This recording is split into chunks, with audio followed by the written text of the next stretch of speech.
برادری پرسیدن آیا مذهب پرستی جایز است یا خیر؟ و همچنان پرسیدن آیا در اسلام مذهب وجود دارد یا خیر؟ برادری محترم، اولا کلمه مذهب پرستی کلمه نامناسب است. مذهب پرستیدن نمیشه. پرستیدن در فارسی به معنای عبادت می آید. کسی مذهب پرستش نمیکنه در حقیقت.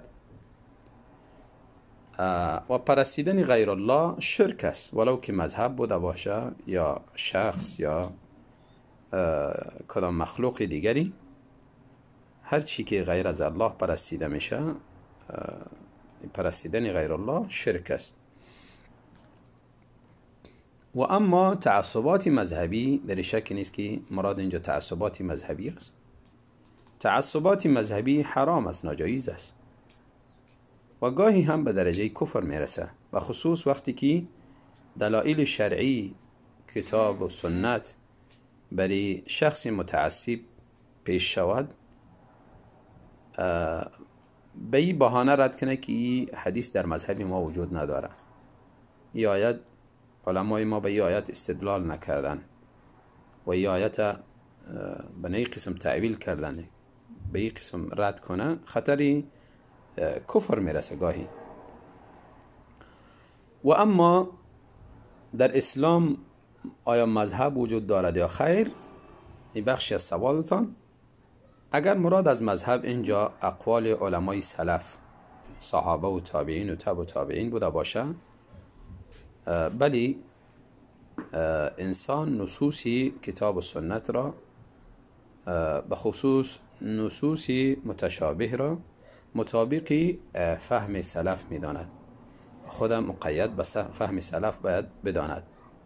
آنچه را که صحابه، تابعین، تبع تابعین از نصوص کتاب و سنت دانستن و مراد گرفتن، ما هم خدا باید به نقش و قدمی از اونها برابر کنیم و فهمی از او را مقدم بدانیم در فهمیدن نصوص کتاب و سنت. بدون فهمی از اونها انسان گاهی به گمراهی و ضلالت و راه انحراف می رود.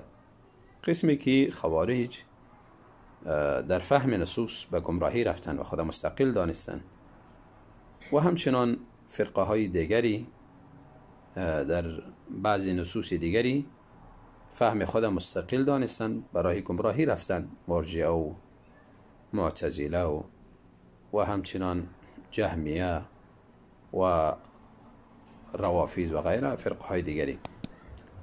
اما مراد از مذهب اینجا مذاهب چارگانه اگر بوده باشه، قسمی که بعضی ها ادعا دارن در اسلام 4 مذهب است، به جز امی 4 مذهب دیگر همه باطل هستن، گمراه هستن. بعضی ها به این ادعا هستن. اگر این مراد بوده باشه، پس چنین چیز در اسلام نمی باشه. اسلام تقسیم به مذهب فلان، به مذهب فلان و به مذهب فلان نمی باشه. درست که علما از جمله علمای سلف هستند. امام ابو حنیفه، امام مالک، امام شافعی، امام احمد ابن حنبل، اینا از جمله علمای سلف هستند که به اقوال از اینها انسان تمسک میکنه و اقوال از اینها را در فهم کتاب و سنت استفاده میکنه. اما همه سلف اینها نیستن. ما به این اعتقاد باشیم که همه سلف فقط محصور یا منحصر به همی 4 شخص بودن. این خودش گمراهی است. و کسایی که به اندیشه و فکر از اینها، با فهمی از اینها برابر نیستن یا نبودن، یا در داخل از همی دایره 4 مذهب نبودن، اونها را اگر گمراه حکم کنیم، این خودش گمراهی است. این به این معناست که صحابه کرام یکی از این 4 مذهب درک نکردن و اینها در یکی از این 4 مذهب نبودن. ما گفتیم که اسلام در 4 مذهب است. در اسلام 4 مذهب است. خیلی به این معنا که صحابه کرام نعوذ بالله گمراه بودن به نظر شما، و همچنان تابعین و همچنان تبع تابعین و همچنان علمایی که استادای اصحاب همین مذاهب بودن، استاد امام حنیفه رحمت الله علیه و استاد امام مالک و استاد امام شافعی و استاد امام احمد بن حنبل و غیره رحمت الله علیهم جمیعا، بس به نظر شما اینا هم گمراه بودن، اینا هم به این 4 مذهب نبودن.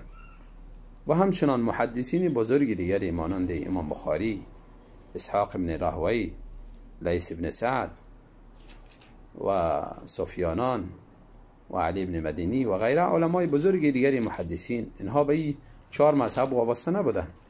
به نظر شما اینها هم خیلی از اسلام بیرون هستن. و تا به امروز علمای بزرگی زیاد هستن که انتما به این 4 مذهب ندارن، نه انتما دارن نه تعصب. تعصب اصلا حرام است و حتی انتما هم که خدا وابسته به یک مذهب بدانه، مذهب فقهی و حتمی براوشی از او بروه، این رقمی هم در این وقت علمای است که خدا به این وابسته نمیدانه. و نظر شما اینا همه گمراه هستند و یگانه رای هدایت شما یافتین.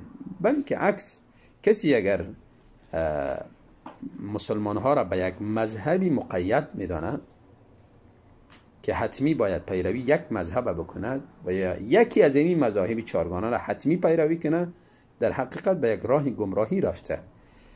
چون یا علمای مذاهب اینها هم مانند دیگر علما اجتهاد کردن و گاهی در اجتهادشان برای اصابت رفتن، صواب رفتن و گاهی هم برای خطا رفتن. پس راه صوابی از اینها از هر مذهبی که بوده باشه گرفته میشه و راه اشتباهی از اینها هر مذهبی که بوده باشه بس اشتباه است. حالا ما اگر گفتیم اسلام در 4 مذهب است، به این معنا که اینمی 4 مذهب چیزی که گفتن همش حق است و کسی از این مذاهب هر یکی خدا کاملا بر حق میدانه، آنچه که در مذهبش است یقین میکنه همه از این حق است و اشتباه است. اگر این مذاهب غربار شود و این مذاهب تحقیق شود، بسیار اقوالی است، بسیار مسائلی است که در این مذاهب مخالف کتاب و سنت است. حتی اصحاب مذاهب در داخل خودشان چقدر اختلافات دارند و چقدر اقوال متضاد به دیگر دارند. عالم مذهب کدام یکی از اینها گرفته شود؟ آن که شخصی که مخالف قول امام حنیفه رحمت الله علیه به نظر شما او گمراه است، یا شخصی که یا امام حنیفه رحمت الله علیه نعوذ بالله مخالف اقوال دیگرایی که بعد از او آمدن شاگرداشان مخالف از او، نعوذ بالله امام حنیفه گمراه است؟ اینطور نمیشه. حتی در داخل مذاهب بری گاهی در یک مذهب 4-5 قول پیدا میکنی. پس کدام از این ما مذهب بگوییم به این عمل کردی برای ثواب هستی، مخالفی از این گمراه است؟ حتی اصحاب مذاهب مجبور میشن یک دیگر خودشان یک دیگر به گمراهی متهم کنن. این مذاهب یک مکاتب فقهی است، مکتب فقهی، مدرسه فقهی است. استفاده به فهم اسلام کرده میشه از این مذاهب و حقیقتا زیاد جهود دارن، خدمات دارن، اما ایتو گفته نمیشه که کامل اسلام همی 4 مذهب است. بسیار مسائلی است که در این 4 مذهب وجود نداره و گاهی شده که 4 مذهب در این مسائل به اشتباه رفتن، خارج از این 4 مذهب قول حق پیدا میشه. پس اگر مراد از آیا در اسلام مذهب وجود داره، اگر این مراد باشه، چنین مذهبی در اسلام وجود نداره. هر کس به خودش اتباعی بسازد به نام فلان که مذهب فلانی است و از او دایره بیرون نشوه و همچنان شخصی دیگری نه اسلام به 4 منحصر است، نه به 10 منحصر است، نه به 6 و نه به 5 و نه به چیزی دیگری.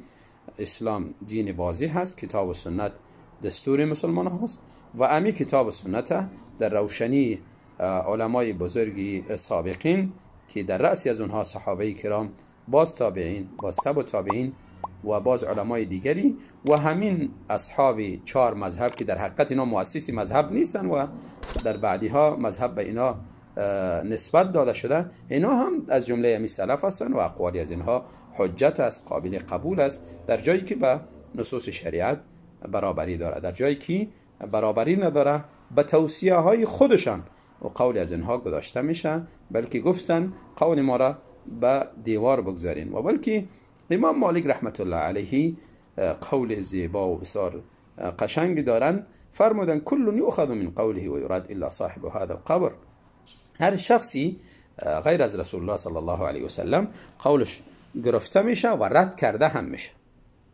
قولش گرفته میشه، قولش که اگر صواب بود درست بود گرفته میشه، اگر خطا بود رد کرده میشه. پس این قاعده در نزد مسلمان هاست که الحمدلله قاعده بسیار مهم است. اگر کسی که به راه درست رفت الحمدلله موافقه دلیل کتاب و سنت کرده، قولش پذیرفته میشه و با عمل کرده میشه. اما کسی که قولش مخالف بود در هر مذهبی که بود، ما مشخص نمی که مذهبی فلانی مذهبی فلانی، نه، هر شخصی در هر مذهبی که بود قولش مخالف حق بود، قولش رد کرده میشه، قابل قبول نیست. بارک الله فیک.